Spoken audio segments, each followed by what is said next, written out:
Donc oui, moi c'est Maxence. Je suis passée par, j'ai été, on va dire, diagnostiquée au moment du collège, et j'ai été suivie par un CESAD, donc avec tout ce qu'il faut, avec aussi bien une ergothérapeute que psychomotricienne. Il y avait aussi une éducatrice spécialisée avec qui je faisais plus de la cuisine pour tout ce qui était plus organisation. Voilà, ils m'ont suivi jusqu'au moment du lycée.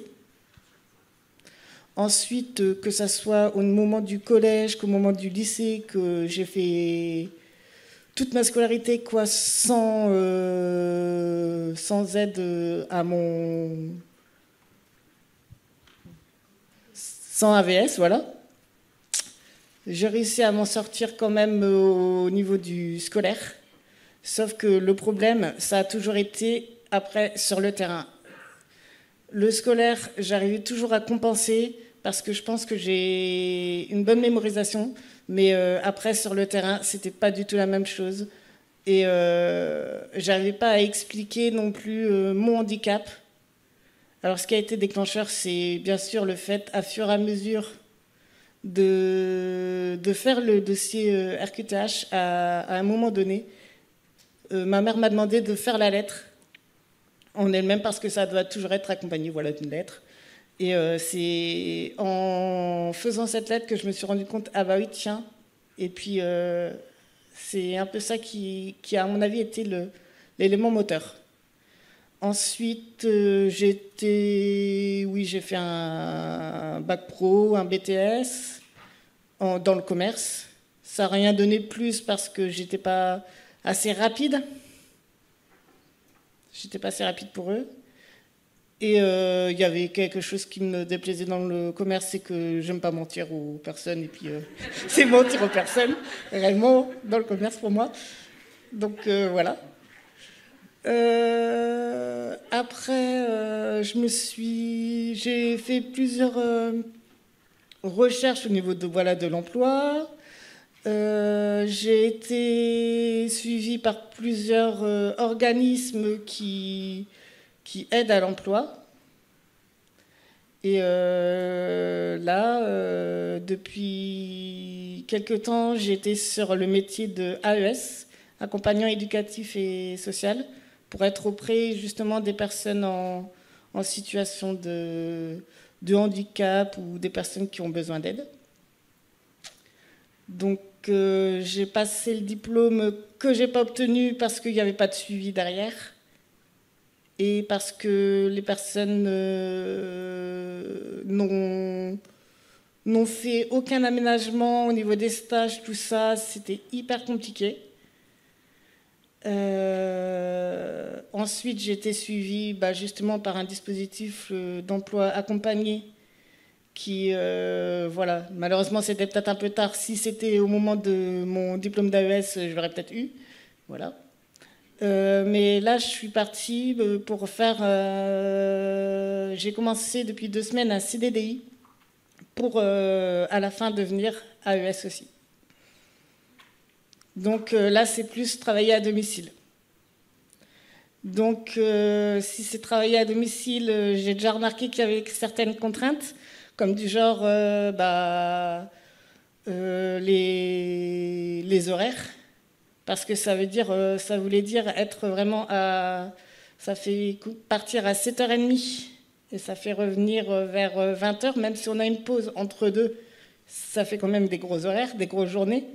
Après, sans doute qu'il y aura un temps qui sera différent, mais voilà. On a pu aussi observer avec mon collègue qu'il était bien... C'est moi qui lui ai mis au courant de ma dyspraxie. Et donc, au niveau des horaires, il me disait bien, demain, on se rejoint à telle heure, à tel endroit précis. Et après, il a remarqué certaines choses, il a remarqué que j'étais plus lent pour faire certaines choses. Il m'a bien expliqué, par exemple, ce qui est le plus compliqué pour moi, par exemple, tout ce qui est gestes du genre mettre des bas de contention, des choses comme ça, c'est hyper compliqué. Donc déjà pour une personne normale, c'est hyper compliqué, donc pour un dyspraxique, encore plus. Il a été très patient sur ça. Il a eu une communication aussi bien avec moi qu'avec les personnes aussi suivies pour expliquer un peu la chose, parce que des fois, où il m'a demandé aussi à certaines personnes d'expliquer un peu la chose parce qu'elles pouvaient le comprendre. Après, il a remarqué aussi qu'il y avait quelque chose qui était hyper compliqué, c'est comme par exemple l'épluchage des pommes de terre. Il voyait que je le faisais dans le sens inverse. Il disait, mais t'es monté à l'envers. C'est des choses comme ça, c'est des petites choses comme ça. Donc voilà. Autrement, je suis autonome sur plein de choses, aussi bien au niveau de ma voiture, non pas de ma voiture, pardon, des transports en commun, parce que le permis, je ne l'ai pas. Et parce que c'est quand même un gros financement. Et justement, je ne sais pas trop vers quoi me diriger, parce que c'est hyper compliqué. Il y a plusieurs dispositifs, plusieurs aides qui sont possibles. Laquelle est la mieux? Tout ce qui est administratif, de toute façon, c'est pas mon truc. Après, donc oui, j'ai un logement depuis 2 ans. Et je vis seule dans mon logement. Heureusement, il y a une maman que je peux appeler presque 24 heures sur 24 et qui répond, toujours à mes besoins, parce que moi, c'est du tout de suite, il faut tout de suite quelque chose, il faut tout de suite résoudre le problème. Donc voilà. Et les plus gros problèmes que j'ai eus, c'était au niveau de l'administratif, aussi bien pour avoir, par exemple, tout ce qui est CAF, que... Parce que quand c'est... En fait, avec l'administratif, quand c'est pas fait de la façon précise, quand il n'y a pas toutes les cases qui sont cochées, et ça fonctionne pas. Il faut savoir demander les bonnes choses aussi. Et c'est hyper compliqué pour moi. Donc voilà, c'est des petites choses. Après, ça s'est fait progressivement, hein. J'ai appris entre guillemets, à faire mes courses auparavant avec ma mère. Elle m'a appris elle m'a donné, même avant que j'ai mon logement, elle m'a dit, maintenant tu vas t'occuper par exemple de tes lessives. Donc voilà, les repas du midi par exemple, c'est moi qui les préparais parce qu'ils avaient moins de temps. C'est des petites choses comme ça s'est fait ça s'est fait vraiment à fur et à mesure. Il y a eu toute une préparation auparavant qui a été faite pour que tout se passe du mieux quand je serai dans mon logement. Donc voilà. Alors, moi j'ai quelques questions, parce qu'on a parlé par exemple du permis de conduire. Alors vous me dites, j'ai pas de voiture, mais parce que c'est cher, ou est-ce que vous souhaiteriez avoir une voiture, mais que par exemple vous n'avez pas votre permis? Vous avez peut-être rencontré des difficultés pour passer un permis de conduire? À un moment donné, on s'était dit que j'allais le passer, mais à un moment donné, après, on a abandonné, on est passé complètement sur autre chose. D'accord, donc ça vous manque pas aujourd'hui, c'est pas pour l'instant, mais vous excluez peut-être pas de le passer, mais plus tard. Je pense qu'à un moment donné, ça pourra malheureusement peut-être être un frein au niveau de mon emploi. Voilà, parce que vous avez des déplacements à faire. Oui, il y aura des déplacements à faire. D'accord. Est-ce que vous pouvez un peu nous dire, donc si j'ai bien compris, votre mère vous a préparé à l'avance à cette vie à domicile. Aujourd'hui, vous nous faites part de vos difficultés sur le plan administratif. Est-ce que vous considérez qu'aujourd'hui, vous avez trouvé un peu un équilibre? Ou est-ce que, à part l'administratif, vous auriez aussi besoin d'autres aides? Par exemple, est-ce que vous avez des loisirs comme vous aimeriez les avoir? Est-ce que vous pouvez avoir une pratique sportive si vous en avez envie? Est-ce que vous rencontrez des freins, ou au contraire, aujourd'hui, ça va? Alors, j'ai toujours fait un peu de sport. J'ai toujours été, j'ai fait pendant longtemps du handball, qui est quand même un sport collectif. Ensuite, j'ai un peu arrêté le sport, mais j'allais quand même, par exemple, à la piscine, parce que je sais nager, ce qui n'est peut-être pas le cas de tous les dyspraxiques. Mais à fur et à mesure de faire les choses, on y arrive.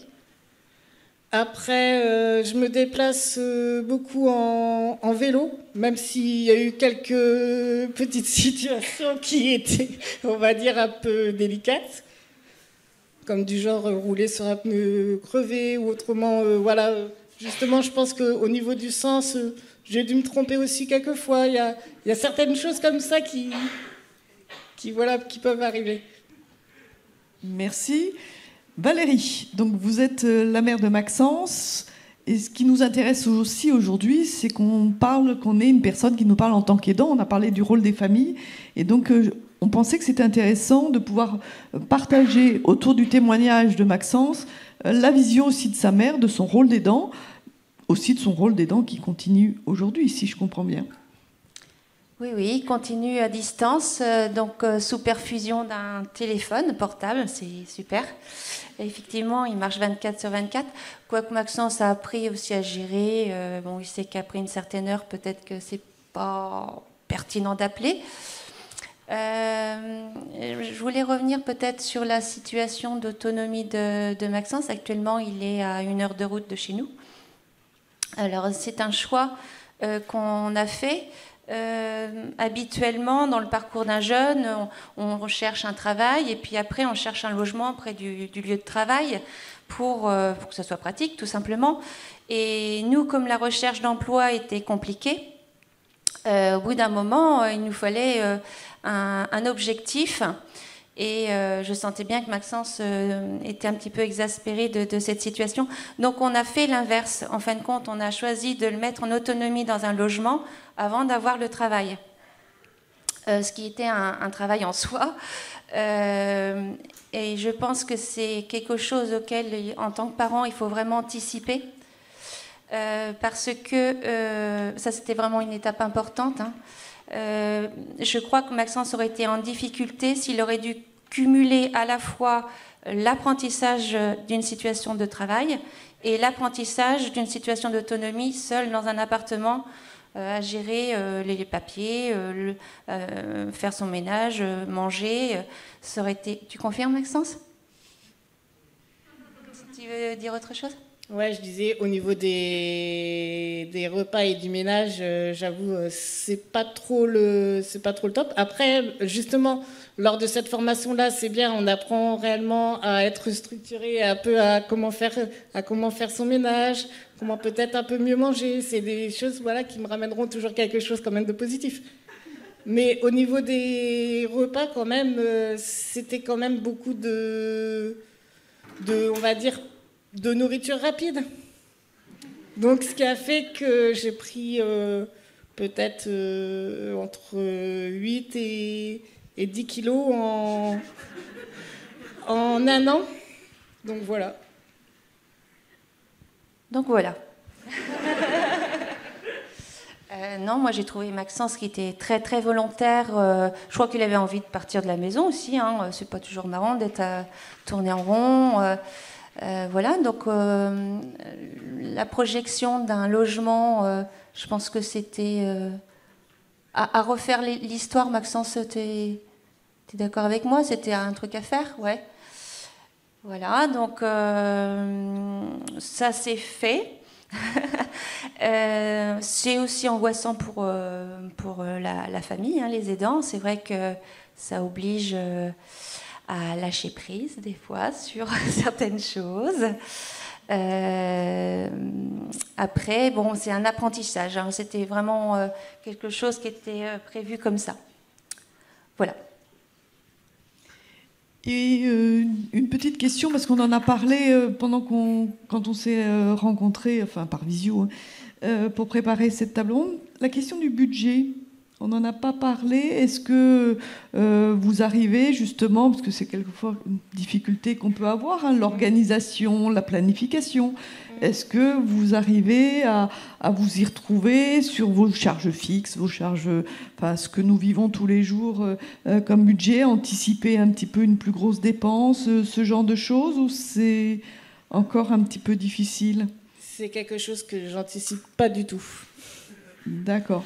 Mais je suis quand même pas dans la difficulté et je regarde quand même par rapport à à l'argent que j'ai sur mon compte par rapport à mon application qui est bien faite, qui dit un peu, qui m'aide un peu à gérer un minimum, mais j'ai aucune notion de prix. Par exemple, sur les cours, je sais pas du tout pour combien je vais en avoir, pendant que logiquement, on doit savoir à peu près sur combien on doit en avoir par semaine, de toutes les charges qu'on doit avoir.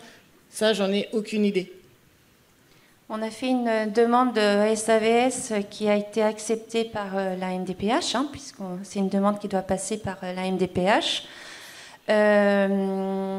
Faut savoir que Maxence donc, a un dossier depuis ses 12 ans à la MDPH, qu'il a sa RQTH, qu'il a eu des aménagements scolaires tout durant sa scolarité. Donc on a fait cette demande de SAVS motivée par voilà, Maxence, comme il explique aujourd'hui, le fait de la gestion du quotidien, de l'administratif beaucoup et budget aussi. Sauf que ça a été accepté. Donc moi j'étais super contente. Le truc c'est que quand il a fallu trouver un SAVS, on était bien ennuyés parce que le seul qui existait, c'était un SAVS qui n'était pas destiné à des troubles cognitifs. Chaque SAVS a des destinations un petit peu, des orientations, on va dire, spécifiques. Et on se retrouvait avec un SAVS déficience mentale. Alors, Maxence avec un BTS, dyspraxique, il ne pouvait pas rentrer dans le dispositif. Alors, j'ai expliqué à la personne qui était censée nous recevoir. Et cette personne a accepté un entretien avec Maxence et moi. Suite à l'entretien, elle a repéré des difficultés qui pouvaient être prises en compte. Et donc, un accompagnement a commencé, sauf qu'il a commencé et la notification s'est terminée, parce que la notification, c'est 2 ans. Mais oui, entre le temps d'avoir la notification, d'avoir un rendez-vous, d'être en attente sur liste d'attente, et d'avoir ce rendez-vous et d'être accepté, ben voilà. Et nous, moi je ne l'ai pas vu tout de suite parce que je pensais que la notification durait 4 ans comme la RQTH. On avait fait en même temps, sauf que c'est terminé. Alors heureusement, l'administration n'est pas complètement butée et a accepté de venir rencontrer Maxence sur son lieu de logement. Sauf que l'éducateur qui est venu a discuté avec Maxence. Et il a dit, je vois pas trop ce que je peux faire, donc au revoir. et moi, j'étais pas au courant de ce rendez-vous-là, et Maxence m'en a pas parlé tout de suite. Donc, on a refait une demande de SAVS là récemment avec la RQTH à renouveler. On espère voir accepté, en espérant qu'on ne soit pas à nouveau sur liste d'attente et qu'on passe un petit peu au-dessus de la pile.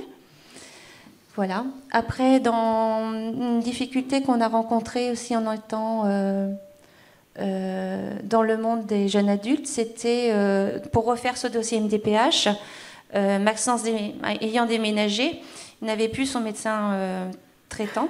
On a déménagé plusieurs fois d'ailleurs. Et donc, après réflexion, je me suis dit que le mieux, c'était d'avoir un neurologue qui était un médecin spécialisé, référent quelque part, pour pouvoir le suivre durant toute sa vie d'adulte. Or, j'ai eu énormément de mal à trouver un neurologue qui soit formé, et il n'y en a qu'un sur le Nord. Quand je dis le Nord, c'est Hauts-de-France, pratiquement, qui est formé et qui avoue lui-même qu'en étant formé, il a encore beaucoup de choses à apprendre pour connaître et apprécier, en sachant qu'il a 20 minutes de consultation pour apprendre à connaître Maxence. Voilà, mais ça nous a permis d'avoir une synthèse et de monter à nouveau cette demande au niveau de la MDPH.